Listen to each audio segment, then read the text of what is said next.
By the way, this story does not have a romantic ending. I feel like I'm getting your hopes up too much. It's not going to be a romantic ending. It's not. Sorry. It's not going to be a romantic ending. It could. No.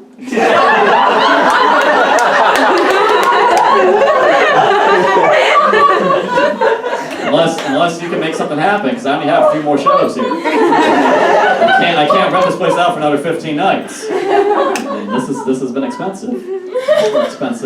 By the way, this is the only reason why I rented this place out for 15 nights is because I have trouble talking to people. Like, I have trouble meeting people. So now you know everything there is to know about me. So it feels like we're best friends now. Worth the credit card debt. Systems engaged. Await Roger. What's the surface temperature? 008. Clear to runway 04. Wind at 030 degrees at 2. Altimeter 30.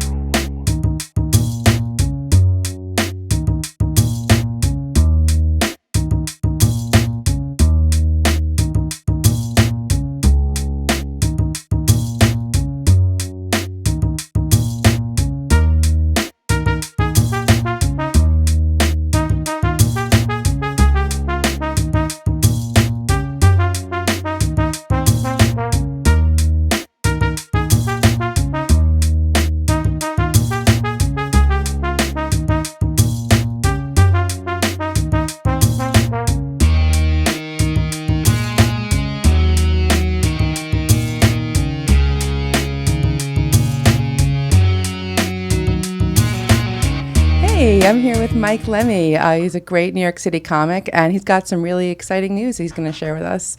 So what are you up to, Mike? Hey, thank you so much for having me. I'm a big fan. I'm ready to go. I rented out the Under St. Mark's Theater. It's this 50-seat theater in the East Village for 15 nights. I'm going to do a one-man show. Well, technically it's not a one-man show because I have a different musician every single night.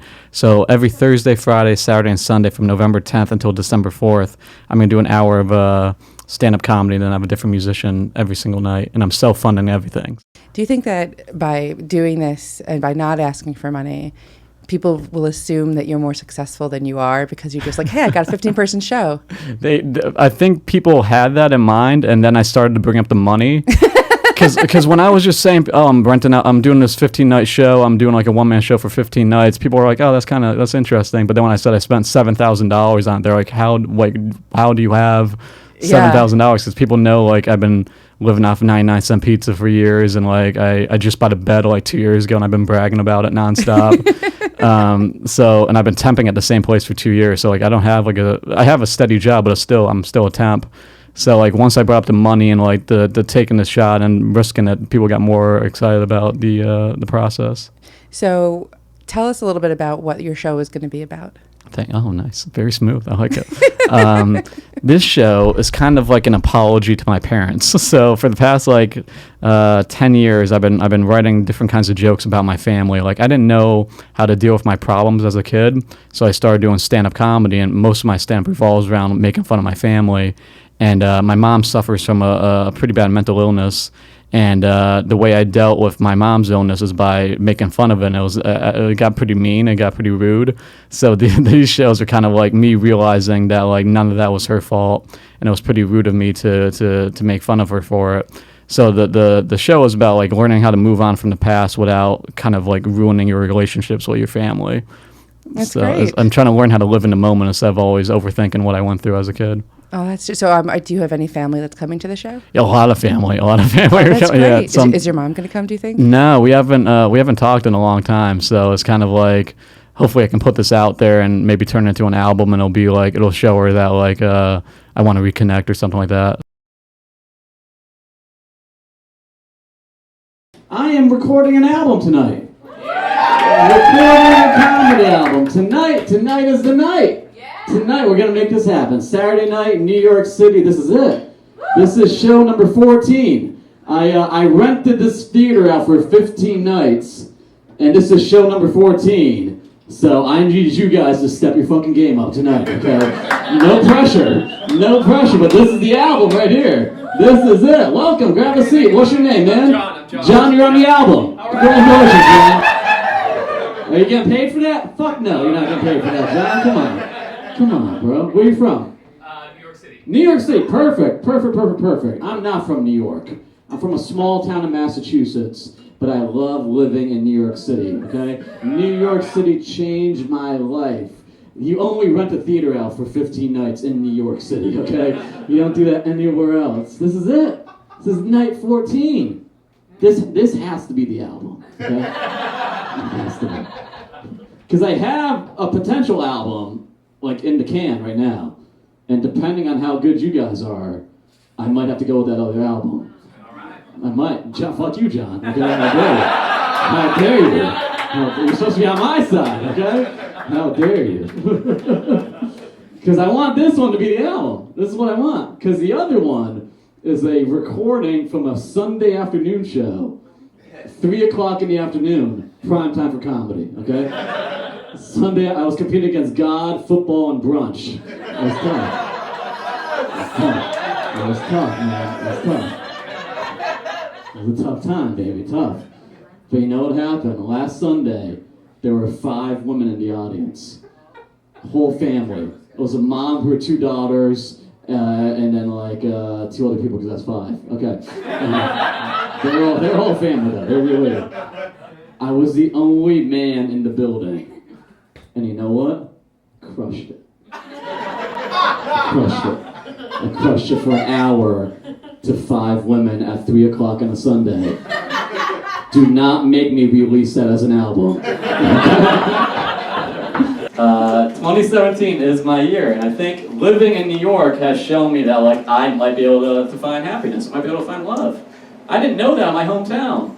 Because the great thing about New York is like every single day you realize you're not fucked up. Like, have you been outside? Have you walked around New York City? Every single day you realize, oh, my problems can be a lot worse. And you don't have that in the suburbs. In the suburbs, you sometimes feel like you're the most fucked up person in that town. Because when you drive around your car in the suburbs, there's not a mariachi band in the back. The great thing about New York, you get on the subway and you see the most ridiculous shit that you realize, you know what, I'm fine, I'm okay. I'm not fucked up. I mean, I am a little bit, but that's why I'm in New York. New York City feels like it's rehab, okay? Like, this city feels like rehab for people who went through some shit. And then they came here to like pursue their dreams and see what happens. Just being here has made me experience new things. Like a couple months ago, I thought I fell in love for the first time. First time. Is anybody in here in love? Yeah. Right, okay. The rest of you might actually be with somebody you're dating, and now they feel uncomfortable. I wasn't going to clap, but you're not going to clap. I thought I fell in love for the first time, man. First time. I never thought I'd feel that way before. Because like growing up in a small town, I thought I was a mess, man. I thought I was the most fucked up person in that town. I didn't think anyone would want to like love me. But then I moved to New York and I started to realize, oh, it's hard to feel like you're a weirdo when you live in the same city as Rudy Giuliani. Like if Rudy can find a couple wives, then I'm fine, all right? Like if you look at Rudy Giuliani and you think that guy has it all figured out, your name is Anthony Weiner. There's levels to being fucked up in New York, man. Just being in the city makes me more open and like willing to like go out of my comfort zone and meet people, okay? Like I thought I fell in love for the first time, and it was my first time feeling that way, so it kind of I got too attached too quickly, maybe. Let me know what you think about this. I thought I fell in love after hanging out with someone for 18 hours. Yeah. Okay. It's possible. Because I'm 27, and I've never been in a relationship before. Don't get me wrong, I've been disappointed in women for years. Okay? Just as a single man. Like, I thought I fell in love after 18 hours, because I've never been in a relationship. So I just assumed you could fall in love by binge watching. 18 hours is a long time. I thought that was it. 18 hours? It only took me 3 hours to get addicted to Breaking Bad. And that's a much more complex thing than a relationship.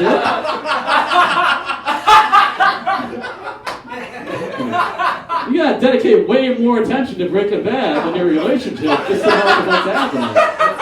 3 hours, I was in. Done. 18 hours should be plenty of time to create a happy home. Come on. 18 hours? I was with this woman for a season and a half. I gave this woman a season and a half of my life, and I thought that was it. I thought I found the one person I want to be with forever.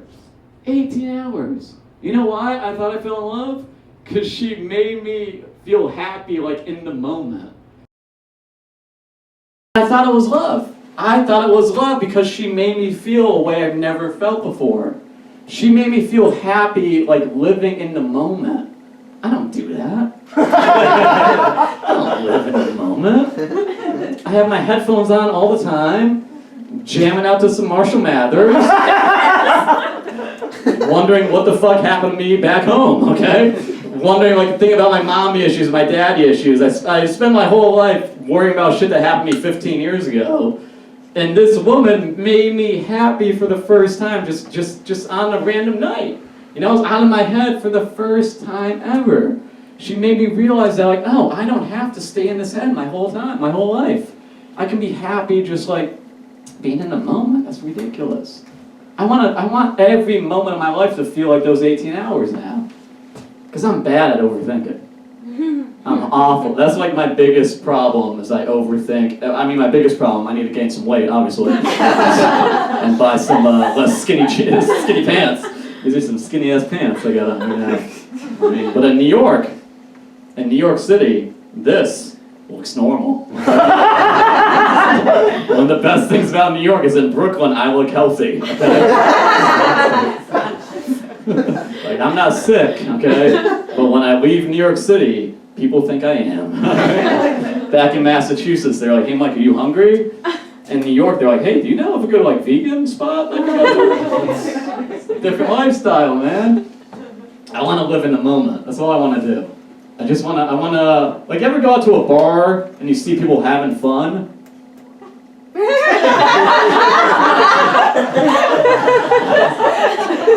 Like, what's your secret? Like, some people are impressed that I stand on stage and I have a microphone in my hand. I'm more impressed to go to a bar and not drunk text a chick I made out with like 5 years ago. Like, that's what I want to do with my life. Like, how do you talk to people you don't know? Like, how do you? What?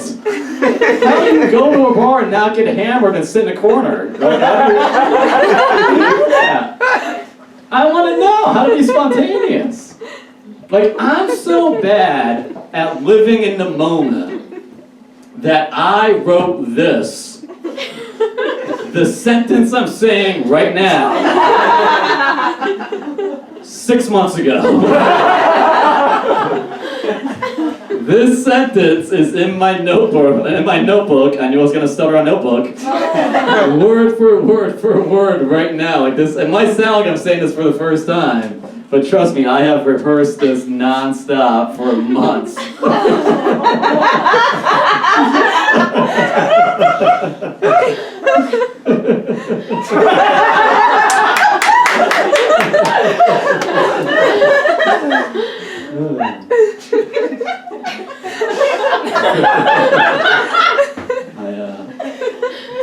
I added that laughter 2 weeks ago. Are you enjoying the show? Are you having fun? Because I cannot keep listening to this guy just talking and talking and talking about his stupid problems. Gotta get out of that head of yours, man. Have some fun. I gotta get out of this theater, man. Gotta get out. Get it. You overthink things. Move on. That's what I want to do. Is I want to learn how to be more spontaneous. I thought I fell in love because I was doing a show in Boston, and I invited this woman, this friend of mine, out to the show, and I was supposed to go back to New York that night.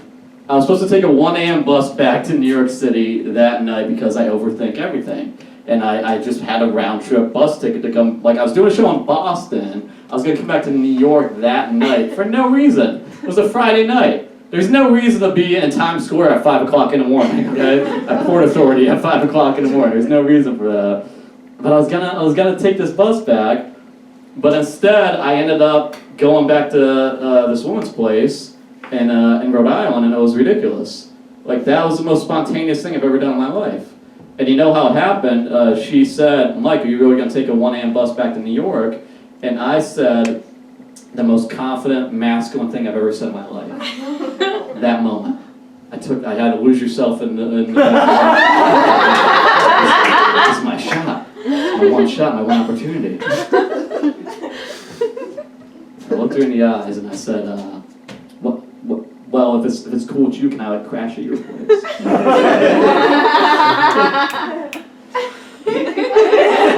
I went full Woody Allen on her, okay? Can I crash at your place? And she said yes. So I was supposed to be on a 1 a.m. Well, no, don't woo yet. I was supposed to be on a 1 a.m. bus back to New York, but instead I was with the woman of my dreams going back to her place in Rhode Island. And that's not who I used to be. That's New York Mike. That's New York City me. That's Brooklyn Mike. That's Brooklyn Mike. That's not. I'm from Chicopee, Massachusetts. That doesn't sound like something a dude from Chicopee, Massachusetts would do. If you don't even know where Chicopee is, but just based off the name Chicopee, you're like, there's no confidence up there. Brooklyn. Brooklyn Mike goes back to Rhode Island. Brooklyn Mike's spontaneous. That's what New York City has taught me. How to be spontaneous, how to live in the moment, how to believe in yourself, man. Because you gotta believe in yourself in New York. Because that's the only thing you can afford to do. You gotta believe in yourself out here, man. You gotta have that swagger somehow, you gotta have confidence. Especially because, like, by the way, the numbers in this story are fucking ridiculous, alright? I thought I fell in love with a woman after 18 hours in Rhode Island when I live in Brooklyn. That's 100 miles away. Like, my heart is the most dysfunctional dating app of all time. You ever try to meet someone using your heart? It's weird. Like, this is the original dating app. I don't know if you know this. Like, this and this are the original dating apps. Like, this is Match.com and this is Tinder down here. The original apps, man. Thought I fell in love with a chick 100 miles away from me. And it was cool, man. It was cool. It was cool to like live in that moment. Because it's still difficult to date in New York. Especially, like, you can have all the you need to have confidence, but like, you know what you're going home to. Like, you know how broke you are. Like, the fact that I'm so happy that we were going to her place instead of back to my place in Brooklyn, because like I was not ready with that. No. Even tonight, I'm not ready for anyone to come back to my place right now, because I know what my place looks like, and it does not look like this. Okay? This looks like I got my shit together right now. And like, that's the thing about New York, is like, you gotta have some confidence because you know what you're going home to. My first roommates in New York were a married couple who I found on Craigslist. That gives you some confidence very quickly, because you gotta step up your game somehow, because you know who you're going home to, pretty much. I lived with a 33-year-old Jewish woman and her 55-year-old Puerto Rican husband for a year and a half. A year and a half of my life. I went from living in a small town to living in a sitcom. It was beautiful. It's my first roommates in New York, and it was great. It was $500 a month. Oh, wow. Yeah, hell yeah. Some of you are like, can I move in now? My first roommates in New York were a married couple from the internet, and it was great, man. $500 a month. I got a room. I got Wi-Fi. I got a Puerto Rican father. Listen, I'm a white kid from the suburbs, man. Puerto Rican dad. That's all I ever wanted. Beautiful. And that's when I started to find like confidence in myself, man. when I lived with this couple from Craigslist. Like they were the first like stable relationship I ever knew about. This couple I found on the internet were 10 times better than my actual parents. They cared about me way more than my real family. Probably because I gave them $500 a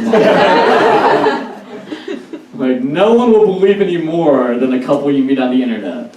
They believe in your dreams because they need your money. Like, every time I had a bad show and I came back home and I was like, oh, it was a rough one tonight, they were just like, you know what, Mike?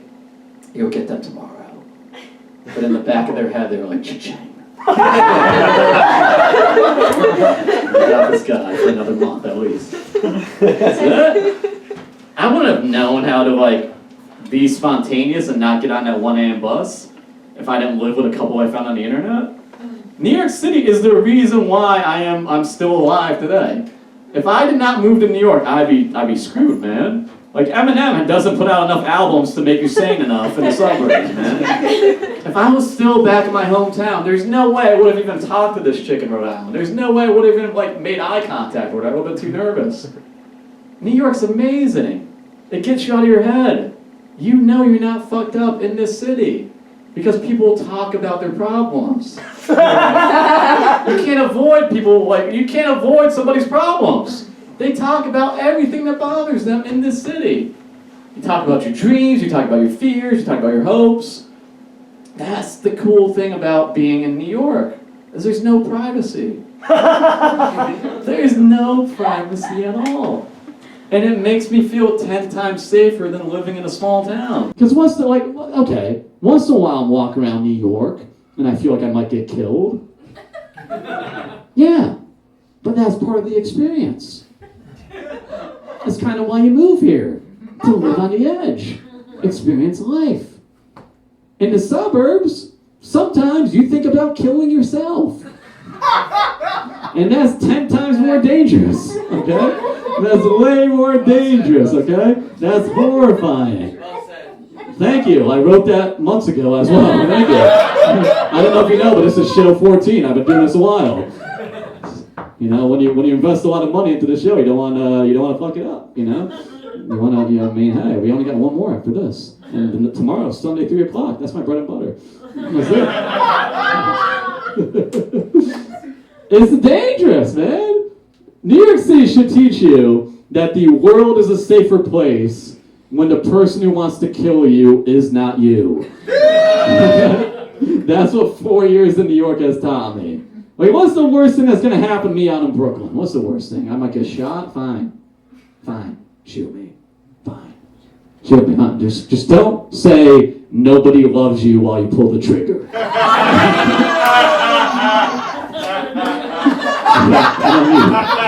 don't need that. I don't want to go back home. Never want to go back. I don't even like going home for the holidays. It makes me feel uncomfortable. Every time I go back there, I feel like I'm still that fucked up kid listening to Eminem in his bedroom, you know? I feel like I'm that guy. Because we had a lot of problems in my family that no one ever talked about. And for the longest time, like, I thought I fell in love after 18 hours because I thought I was broken for the longest time. I thought like I was never going to get a good relationship because I know who my parents are and I know like what kind of genes are in, like what kind of genes I have. And for the longest time, I thought that defined who I am. And then I moved to New York and I'm like, oh, no, this is like, you can do anything in the city. Anyone you meet probably has a worse problem than you do, okay? But you just got to let it out and talk about it. If you see something, say something. What? You do realize how lucky we are to live in a city where that is the slogan, right? If you see something, say something. First time I got on the train, I was like, is there a time limit on that? I think every year we should all get like a pass that we can use to stop the train and talk about whatever we want. Okay? Pull that emergency brake and you're like, I'm using my pass because I want to tell this MTA employee about my parents' divorce. Is it rush hour? Yeah, I don't give a shit. I'm using my pass. Okay? You're all going to be late. We didn't have that, man. I wish we had if you see something, say something. I grew up in a town where nobody talked about what was bothering them. And it made you feel like everyone else's family was perfect. And especially if you had a big problem, you didn't know how to talk about it. Like, no one taught you how to, like, say something. Like, we didn't have if you see something, say something in my hometown. Like, the slogan for my hometown was, home of the Kielbasa Festival. That's some Stars Hollow shit right there. That's some Gilmore Girls shit right there, man. Home of the Kielbasa Festival? That doesn't tell you what to do with your problems. Like, if you see something, say something. That tells you if you have a problem, talk about it. If you have a problem, let somebody know. Home of the Kielbasa Festival tells you that if you don't like kielbasa, you will not enjoy our festival. Well, what tells you, man? It doesn't tell you what to do with that pain. I wish we had those slogans, man. If every small town in America had a slogan like that, that the election would have been way different, okay? Like if every small town, if every house in every small town just had, if you see something, say something, and blood on the front door. Hillary Clinton will be president right now, okay? You just know how to talk about this shit, man. We gotta learn. Because that's why people want to vote for him, because you live vicariously through that dude. You're like, oh, he says what he wants to say. I want to say what I want to say, but I don't know how, so I'm going to vote for him. The guy, he doesn't listen to any rules. He talks about what he wants to talk about. Yeah, but you can too. You can talk about this shit. But no one knows they can.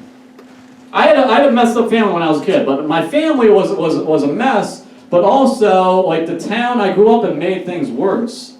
Like, 4 years ago, I moved to New York, and I realized that my parents were doing the best that they could. It's just the town we were in made things a lot harder on them. I have an older brother. My brother is 3 years older than me. And when he was born, my mom started to show signs of postpartum depression. Now, postpartum depression is curable if you get help. And my mom didn't get help. She kept trying to, like, solve this problem on her own. Because she sat in that house and she tried to convince herself that she was messed up and she had to, like, fix herself because all these other families were perfect. And it wasn't the case, man. Everyone else in my neighborhood's fucked up. They just have a bigger house so they can hide their problems in more places. You ever notice that? The bigger house you have, the bigger problems you can hide. Trust me. Listen, if you know anyone who owns a summer home,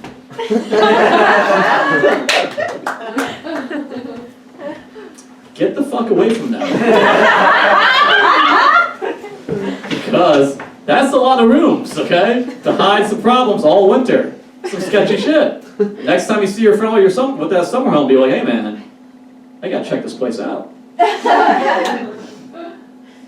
But also, still stay there though. Still it's a summer home. I mean, how many times are you gonna meet someone with a summer home? Stay there. Just lock the door at night, okay? That's a sketchy dude, man. Someone has too much privacy, man. Too much. And I wish my mom had an M&M, okay? I wish my mom had like a Marshall Mathers or like a Gilmore Girls to live vicariously through, to know that everything can be okay if she talks to people about her problems. Things started to get worse for my mom the older me and my brother got. When I was 9, my mom and my dad finalized their divorce, and it's just like that family was everything for my mom. So when the divorce happened, she snapped, because that's like the family to my mom was like battling for M&M, okay? Like that's her passion. My mom wanted to be a mother, and she wanted to have the perfect family. It's like me with comedy. I'm obsessed with comedy. I want this to go well. And if it doesn't go well, you're never going to see me again. Okay? I'm not going to hurt myself. I'm just going to move to like New Mexico and start selling some drugs. Okay, that's what I'm going to do. Breaking Bad, baby. That's it. But everyone needs somebody that live through that shows them hope, man. You need someone that shows you a way out of your fucking head. My mom didn't have that. Luckily, my mom's still around today, but when I was a kid, she attempted suicide because that postpartum depression, that mental illness kept eating away at her, and she didn't know how to get help. And like, I wish I knew how to talk about this when I was a kid. Like, I wish there was a theater in my hometown I could have rented out for 15 nights when I was like 9 years old, because I would have got on TV that way. Come on. A 9-year-old doing a one-man show in Kielbasaville? Come Come on. Could have got on like Howard Stern or something for doing that. But that's what you need. You need a microphone. You need someone to tell you what to talk about. You need someone to tell you that things are okay. Just talk about this shit. Fuck if you see something, say something. When you start a family in a small town, the doctor should give you your baby and just a help wanted sign too. Okay? You ever see the businesses that are hiring help wanted? We need those on every house in every small town. Just so people around you know, oh, they need help. I'm gonna go talk to them and see what's happening in there. So you don't realize you're fucked up. You just need help, man. I wish we had a better relationship. My mom and I don't speak today because I did not know how to like handle her situation when I was a kid. Because no one told me how to talk to her about it. I just ignored her, and then eventually I started to write some mean jokes about her because I can't rap.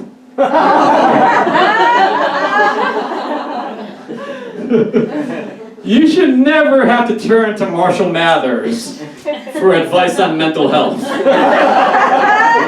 But that's how fucked up Kilbasaville is that Eminem was the only other person I knew who had a fucked up family.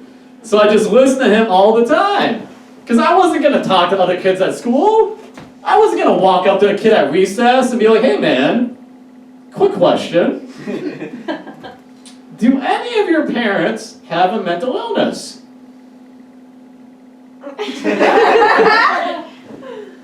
No? Same. I'm just fucking around, my man.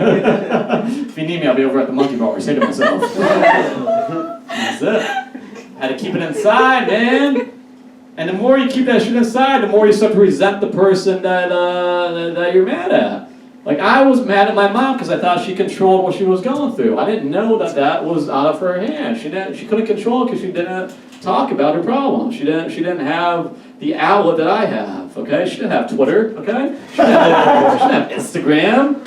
You know how dope it would have been if my mom had Snapchat back in the 90s? She would have been the next Lena Dunham, okay? You know, she could have got an HBO show. She just had an outlet to talk about her pain. Instead, she's just sitting in that fucking house in her head the whole time, making things worse. Gotta talk about it. You know what happens when you talk about your problems? Good things. Good things can happen. I got laid more on an air mattress in Brooklyn than I did my whole life in Kilbasaville. Okay? In between, yeah, fuck it, yeah. Hell yeah. Hell yeah. Because I started to be honest about shit, man. Got way more on an air. Well, in between the Craigslist family, moving out these broke comedians, and having a bed, there's a little slice of time where your boy slept on an inflatable bed for a while. And I got laid more on that. And that's cool but pathetic at the same time. Because Chicopee, Massachusetts is a very small town. Like, where I'm from, safe sex means don't fuck Emily.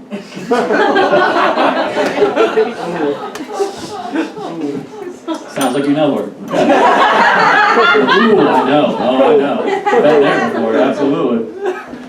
But I got laid more on an air mattress. You know why? Because I've been talking about shit. I've been letting things out. I haven't been like, I don't feel like I'm the most fucked up person in the room anymore, man. Maybe tonight, but hey, other than that, I don't feel like I don't have that kind of pain inside me anymore, man. Because I let it out. I talk about this shit. But also, more important, if you want to get laid on an air mattress, have it inflated. At all times. Okay? First of all, you gotta introduce yourself to someone. You have to not be a weirdo. You have to talk about things. You have to like let out your emotions. But also, make sure it's inflated at all times, okay? Worst case scenario, call up your roommates and be like, hey man, this is not a drill. I need you to go into my room. I need you to take my bed out of the box. And I need you to plug that bad boy in. That's all you gotta do. Because when you talk about your pain, you also need to have a place to sleep at the same time, alright? Because you can't bring a woman back to your apartment and inflate it while she's there. Watching you. regretting every decision she made. As soon as she walks into your room and she's like, hey Mike, where's your bed? And then I have to say, hold on a second. I just gotta plug it in real quick, hold on. Gotta plug it in.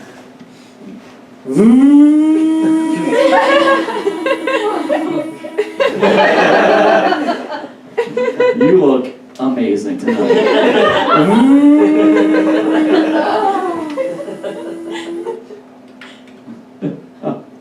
Oh, you're still here.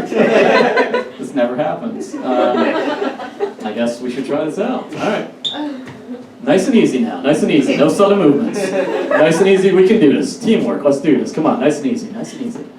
Oh shit. Listen, I don't want to kill the mood right now, but maybe we should use some protection. Okay. Take off those earrings. They look sharp, okay? Because if we get pregnant, the whole family will have to sleep in this bed, okay? That's it. Talk about that shit, man. Let it out. Good things happen when you talk about your pain. That was the coolest thing about this woman that I spent these 18 hours with. She's the coolest person I've ever met. So cool. She's super talented. She's beautiful. She's amazing. But also, she liked me, at least that night. She liked me for who I was that night. She saw me do stand-up. She saw me talk about my mom. She saw me do some pretty mean jokes about her, too. But that didn't matter to her. All that mattered is that she knew me, she trusted me, she liked me for who I was then and there. It's because I wasn't trapped in this fucking head of mine. But I want to get better at that moment. I still want to get better. Because I overthink everything in my life, and I don't want to do that anymore. I want to live in the moment. Boo! I hate you, Mike Lemme. You suck. I gotta get out of here. Come on. The show needs to be over. Boo! Why did I do this? And the fact that the woman of my dreams wanted to spend the night with me just fucked up my head so much that we didn't even really try to have sex, okay? Like, don't let that air mattress story fool you, okay? Still not that good, okay? Not that good. Apparently, when you hate yourself for a long time, and your favorite hobby is making fun of your fucked up family, and listening to Eminem, and watching Gilmore Girls, you're not gonna be the best in the bedroom, okay? It's not the perfect combination. I'm trying to get better at it, man. I'm trying. If it takes 10,000 hours to be great at sex, I'm at about 27 minutes. And most of that time has been on a raft.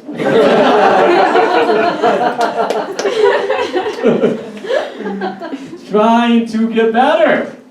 You just gotta put yourself out there and then see what happens, man. But I didn't wanna, this night was going so perfect that I didn't wanna fuck it up by like trying to like get laid after like so what happened is we got back at her place, we were watching these like comedy specials, we were hanging out, we were kissing, whatever, fooling around, but I didn't wanna ruin this shit, man. Like I was happy, she was happy, and like, cause I'm this way on stage and off stage. Like you've been here for like 45 minutes or something now, and now imagine this but in a bedroom situation, okay? Imagine this guy, but like you're about to hook up, it's just weird, okay? I talk too much, I overthink things. As soon as these clothes come off, I go from being a handsome man to, maybe you should see a doctor, I don't know. But this is not a healthy looking body. It's not good, all right? Like, we start making out, I take my clothes off. I'm expecting her to be like, oh, I want you so badly. But instead she's like, oh,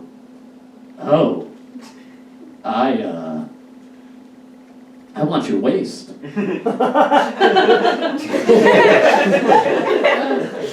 Yikes. No one should have to live through that. No. I cannot tell you how many times I've been naked and a woman has complimented the size of my waist. Don't do that. If you're ever with a dude and you compliment the size of his waist, don't. Take it back. Take it back right away. It's weird. Because then I try to overcompensate like getting all masculine. So I get on top of her, but then like 30 seconds in, my arms start to shake because I have a weak upper body. You know?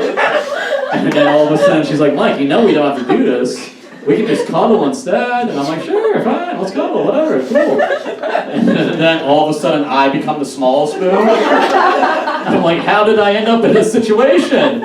I can't let you know how safe this makes me feel. Especially because I can feel my bed deflating at the same time.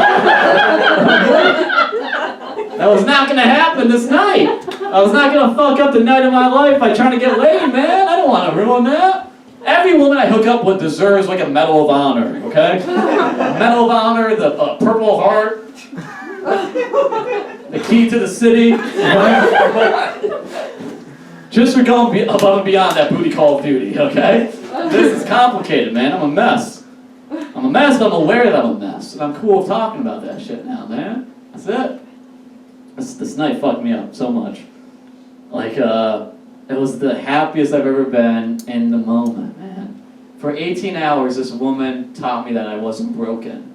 And I don't know if you've ever had that kind of experience before, but it's fascinating, man. For 18 hours, she showed me that there's people outside of my head that want to hang out with me and be around me for who I am that night. Not who I was 15 years ago, who I am now. That's mind-blowing, man. It's such a cool experience. In the middle of the night, we basically fell asleep, and I woke up in the middle of the night, and I felt how warm she felt, and it was like one of the happiest moments of my life. And yeah, I found out, it turns out she might have had the flu. I don't know. But that's not the point, okay? It just felt so good, man. And the next day, I got on the bus back to New York, and a week later, I started going to therapy.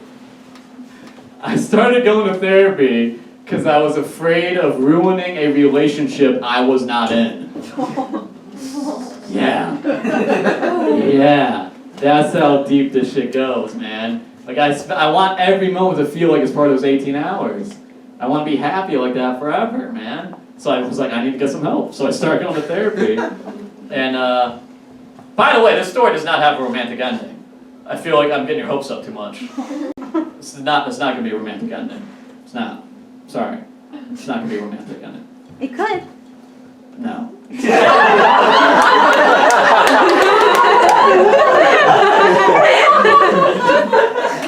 Unless you can make something happen, because I only have a few more shows here. I can't rent this place out for another 15 nights. I mean, this has been expensive. Expensive. By the way, this is the only reason why I rented this place out for 15 nights is because I have trouble talking to people. Like, I have trouble meeting people. So now you know everything there is to know about me. So it feels like we're best friends now. Worth the credit card debt, okay? It's worth it. We get it! You overthink things. Move on.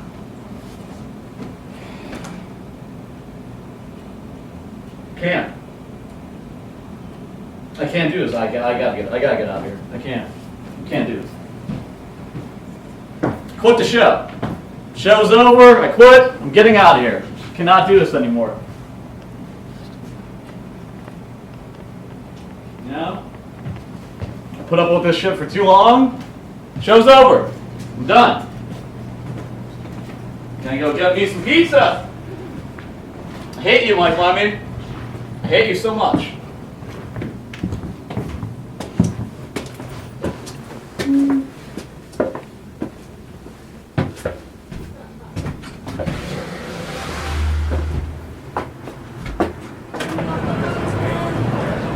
We're still on for dinner tonight, right? We're still on for dinner tonight? You're pulling me off the bed? Why are you pulling your fist at me? I don't understand. Whatever. Fine. Okay. Bye. Hey, if you're looking for something to do tonight, I'm doing a comedy show down the street. Oh, what show? I'm doing a stand-up comedy show down the street. If you're looking for something. What do you mean? All right, we're in. I heard your plan just kind of fell through, so if you want to come check it out. Really? I mean, it's New York. I mean, you want to go? I rented out this place for 15 nights. Well, It's opening night. You want to see what I got? That's great and all. I just feel like I should probably get home, get going. Hey, I'm Mike. Now. Janelle, nice to meet you. Do you like comedy shows? I've actually never been. You should come see my show. I'm doing comedy right over here. 15 nights, opening night.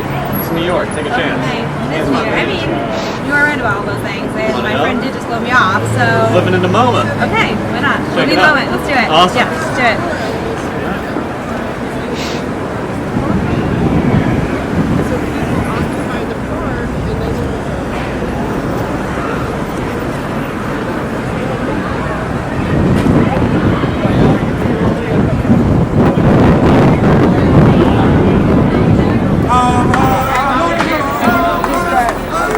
Now. Worth the credit card debt, okay? It's worth it to reveal all this shit. This is how I let this shit out, man. The story is not a romantic ending, man. I wish it was. This story ends with her getting back together with her ex-boyfriend and me unfollowing her on Instagram. It's a modern day tragedy right there. Unfollowing her on Instagram, man. Still check out her photos all the time, though. You know, I'm happy she's in love, but I'm not gonna like it. Okay? Definitely like that. But it doesn't matter. It doesn't matter that we're not together. It doesn't matter that things didn't work out that night. It was like that night changed my whole life. My whole life changed by moving to New York City. These are the most important things in my life right now.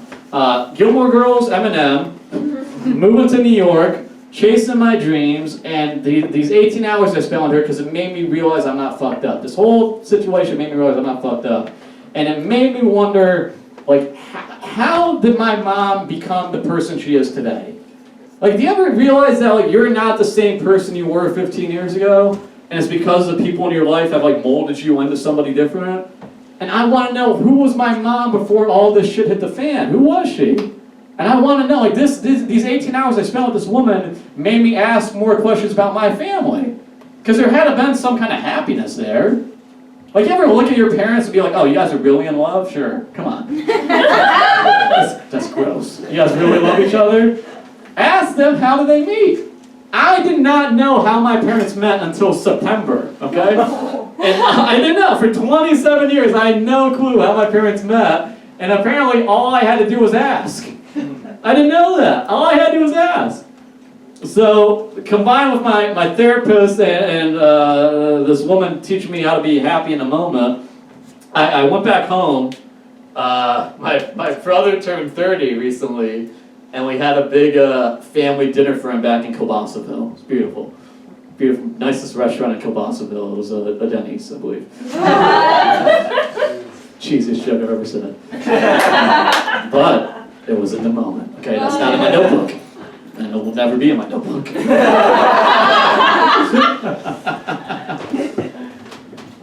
It was great, man. I found out so much. We went back, and my dad's always been a quiet dude. My dad's a quiet dude, but he supports me nonstop with comedy, because I think by him being in the audience, he's not here tonight, but by him being in the audience, he learns more about me, and it helps us have a better relationship. My dad's the greatest dude. I didn't know that when I was a kid, because I thought they were responsible for how bad my childhood was going. But now I realize my dad's the best. My dad's funny. He's always there for me when I need him. Gives me hope for the man I can become in the future. You know? Mostly because he weighs 190 pounds. His body has potential. Okay? So we're driving to my brother's dinner. It was me and my dad, and we're gonna meet up with the family there. And I just straight up asked him, I'm like, Dad, how did you and Mom meet? How did you guys meet? I want to know how this happened. Because I always thought you hated each other, okay? And he said, well, they met at a bar in 1978.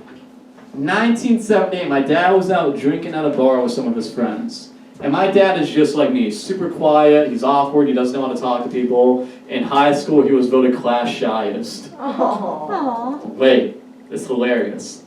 Because his class was only 15 people. He grew up in a very, very small town, okay? There's only 50, they could have just talked to him, you know? There's only 15 kids, I mean, come on. Just say, hey, hi, how's it going? Boom, your best friends, that's all you gotta do. Don't give him an award, just talk to him. But he had some friends, man, he had some friends. But he's always anxious. He's social. He has social anxiety. He's quiet. And he was out at a bar with some of his friends. And his friends met up with their girlfriends, and they started to dance together. And my dad was the only person who didn't have anyone to dance with. And so he was going to go home until a woman came up to him and asked him to dance. And then 7 years later, they got married. And then I was born a couple years after that. My parents, oh yeah, sure. Beautiful, right? My parents were together for 7 years before they even thought about having a family. And I just can't believe that's the same person. I can't believe, like before my parents got married, before the divorce, before my mom's suicide attempts, like before all that, my mom just saw somebody she liked and she said something to him. She lived in the moment, and by her living in the moment, I have a life now, and you guys had something to do on a Thursday night. That's all based on being spontaneous. And now my mom and I don't talk a lot. My mom and I don't have a good relationship because I don't know how to talk to her, and she hasn't found the right help that she needs. But just by hearing this story, I know that she wants me to move on with my life. Like my mom asked my dad to dance in 1978. That's insane. Like they could have been on a 1 a.m. bus, going back to their own hometowns, listening to like the 1978 equivalent of Eminem. The Bee Gees or something. But instead, they stayed at this bar and they talked to each other. They found happiness together. They had their own 18 hours. And their 18 hours ended up differently than the 18 hours I had. But both of these experiences taught my dad and I how to live in the moment. My dad has never said a bad word about my mom, and I think it's because she asked him to dance. And by asking him to dance, he got out of his head, and they found happiness together. So I don't know what's going to happen. I don't know what's going to happen, okay? But I know that I can do whatever I want, man, especially now with this credit card. I can do anything. Just got to pay off these bills, you know? I got a little note on my phone that says when the interest is going to kick in. So I just switch over. But New York City has taught me that if you live in the moment, you say something, good things happen. And my mom, granted, like I had all that pain as a kid because I thought my mom was in control of what her emotions, but really, the more important aspect of my mom is that 1978 version who went out of her way to ask the dude she liked to dance. And that's beautiful, okay? And I'm going to stay in New York until something like that happens for me, man. I'm not going to go back home. I'm not going to sit back in my room back in Kilbasaville hating myself. I want to keep seeing what the city has to offer me by saying something about it. Because I'm broke. Yeah. If I didn't live in New York, I would have a lot more money than I do now, okay? If all of us moved out of the city, we'd be fine financially. But the city is so worth it. Living in the city makes you chase your dreams, man. I'm broke, sure. But you gotta realize, we're all New York City broke. It's different. Next time you talk to your friend back home, and they ask you how you're doing, be like, don't say you're broke. Say you're New York broke. Yeah, it's different. New York City broke, here's what it means. New York broke means I focus on my dreams and I ignore my reality. That is how you survive in this city. Like this whole time, I thought I was performing at Madison Square Garden. Whole time, man. Just gotta do it, man. Focus on those dreams, ignore your reality. And just keep those dreams simple, too. Like when I was a kid, my dream was to get out of my hometown, learn how to talk about my problems, and eat pizza for like every meal of the day. Let me tell you something, guys. Just based off me renting this building for 15 nights. Dreams come true. Anything is possible. Thank you guys so much for being here. Thank you.